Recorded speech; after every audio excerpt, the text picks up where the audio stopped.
دراصل یوٹیوب میں سب سے بڑا فتنہ کیا ہے؟ لال گائے آئی ہے. کہاں سے آئی ہے؟ امریکہ سے آئی ہے. کتنے آئی ہیں؟ 5 گائے آئی ہیں. کیا ہو رہا ہے؟ یہ گائے کو فلاں دن یہودی اگر ذبح کر دیں گے تو پھر تو کیا ہے، بیت المقدس میں اس کی مسجد شہید کر دی جائے گی اور ٹیمپل آف سولومن بن جائے گا اور دجال آ جائے گا. لکھ کے بھی دے دیا ہے بہت سے لوگوں نے کہ 2024 میں دجال آ جائے گا. سننے والے کو کیا نیا پوائنٹ ملا. ارے دیکھ کیا جی علماء بول رہے، ارے ان کو معلوم ہی نہیں جی کیا بھی، خالی قرآن حدیث پرانے باتیں بولنے کو. لیٹسٹ بولنا جی، لیٹسٹ بولنا. اچھا کیا لیٹسٹ بھائی؟ 5 گائیں امریکہ سے آئی ہیں. اچھا بھائی آئی تو کیا؟ وہ لال گائے ہیں. اچھا کیا کرنا اب اس سے؟ وہ لال گائے ذبح کریں گے تو آخری نشانی ہے وہ. یہ دیکھو پورا یوٹیوب بھرا پڑا ہے. وہ ذبح کریں گے بس وہاں سے کیا ہے، دجال آ جائے گا. اور فلسطین کے اندر خاص طور پر بیت المقدس جو کہ تقریباً بیت اللہ سے کیا ہے 40 سال کے بعد تعمیر کی گئی اللہ کے رسول صلی اللہ علیہ وسلم کے قول کے مطابق، وہاں سے لے کر اب تک کسی نے مکمل تو کبھی کہاں ڈیمیجز ہوئے ہیں، شہید تو نہیں ہوئی. وہ شہید کر دی جائے گی. اتنا بڑا پروپیگنڈا، حوصلے پست مسلمانوں کے. اب ہم کیا کر سکتے ہیں؟ پہلی بات تو بدبخت کو اتنا نہیں معلوم ہے کہ یہ لوگوں کے شرست میں گائے کی پوجا اور محبت لکھ دی گئی ہے. یہ ایسی بدبخت ترین قوم ہے. کون سی؟ یہ یہاں کی ہے، وہ چھوڑو، اب یہاں کی نہیں، میں انٹرنیشنل بات کرتا ہوں، نیشنل کی نہیں. یہ انٹرنیشنل ایک دوسری قوم ہے نا اس کی لگ بھگ وہ قوم بھی ایسی بدترین قوم جن کو گائے کی محبت اللہ کہتا ہے کہ جسم کے انگ انگ میں پلا دی گئی. وَأُشْرِبُوا فِي قُلُوبِهِمُ الْعِجْلَ بِكُفْرِهِمْ. اللہ تعالیٰ کہتا ہے، یہ قرآن کی آیت ہے بقرہ میں. ہاں عجل بچڑا، وَأُشْرِبُوا، اس کی محبت، گائے کی محبت میں یہ لوگ اس حد تک مشغول ہیں، یہ لوگ اس حد تک اس کو مانتے ہیں کہ اللہ کہتا ہے وَأُشْرِبُوا فِي قُلُوبِهِمُ الْعِجْلَ بِكُفْرِهِمْ کہ اللہ نے ان کے اندر ایسی محبت ڈال دی، بدبختوں نے ان کے گناہوں کی پاداش میں. ان کو دراصل ان کے پورے جسم میں کس کی محبت ہے؟ تو یہ گائے کی محبت ہے.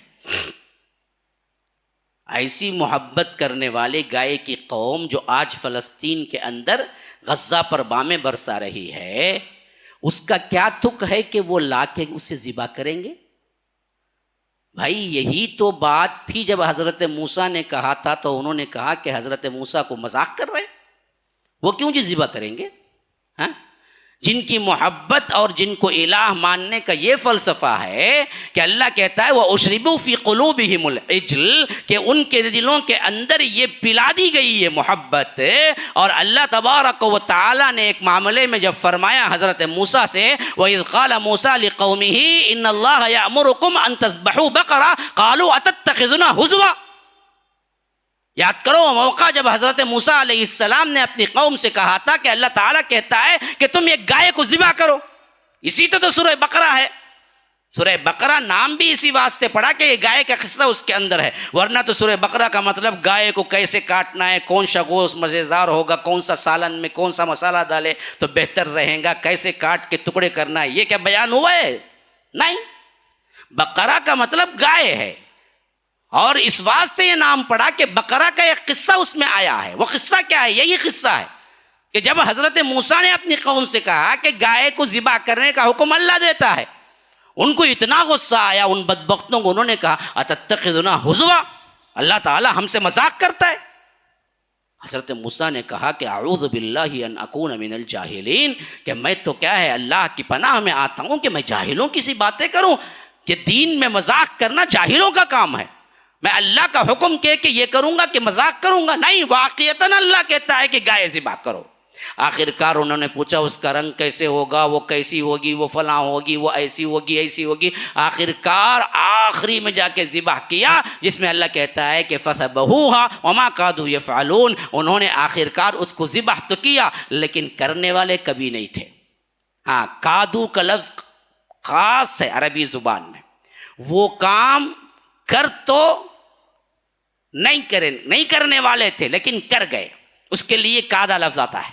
تو فرمایا کہ وما کادو یفعلون، وہ تو کرنے والے نہیں تھے لیکن آخرکار سپڑے گئے تو کرنا پڑا، دل سے تو کبھی نہیں کیا۔ یہ ہے ان کے گائے کا قصہ۔ یہ جا کر امریکہ سے وہی لال گائے جس کے بارے میں صفرا آیا ہے قرآن میں، صفرا کا مطلب ہے زرد رنگ، یوں سمجھ لیجئے کہ گولڈن کلر، یہی لگ بھگ وہی کلر کی گایوں کے ساتھ آپ دیکھیں گے ہر جگہ دراصل کیا ہے، یہ پوسٹر، یہ تھیم لگی ہوئی ہے کہ دیکھو وہ گائے آ گئی ہیں اور اب دراصل بیت المقدس شہید ہونے والی ہے۔ یہ مغالطہ بھی بہت بڑا مغالطہ ہے۔ بعض مسلم ائمہ بھی ہمارے اندر، بعض وہ لوگ بھی جو اخوانی ذہنیت کے، انہوں نے پھیلا دیا کہ زمانے قریب میں یعنی قیامت کے قریب بیت المقدس شہید کی جائے گی، حالانکہ احادیث میں کہیں اشارہ نہیں ہے بیت المقدس شہید ہونے کا، وہ آباد ہوگی۔ حتیٰ کہ حدیث میں یہاں تک آیا ہے کہ مدینے کی تباہی یا مدینے کا خالی پن بیت المقدس کا بھرا پن ہے، یعنی مدینہ خالی ہوگا، بیت المقدس آباد ہوگا قرب قیامت کی نشانیوں میں۔ بیت المقدس خالی نہیں ہوگا، بڑھے گا۔ یہ شہید ہونے کے کوئی دلیل نہیں ہے۔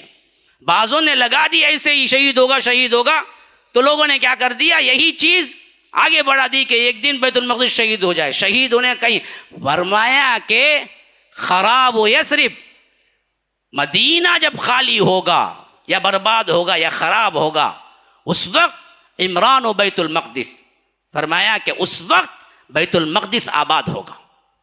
تو قرب قیامت کی نشانیوں میں بیت المقدس کے آباد ہونے کی طرف اشارہ ہے اور مدینے کے خالی ہونے کی طرف اشارہ ہے۔ یہ نہیں ہے کہ یہ دراصل کیا ہے، خالی ہوگا، یہ الٹا ہے، کیونکہ ہم کو حدیث نہیں معلوم، فتن کے بارے میں پڑھتے نہیں ہیں، جو یوٹیوب میں آیا جو آیا ہم نے کیا کر دیا، عقیدہ بنا لیا ہے۔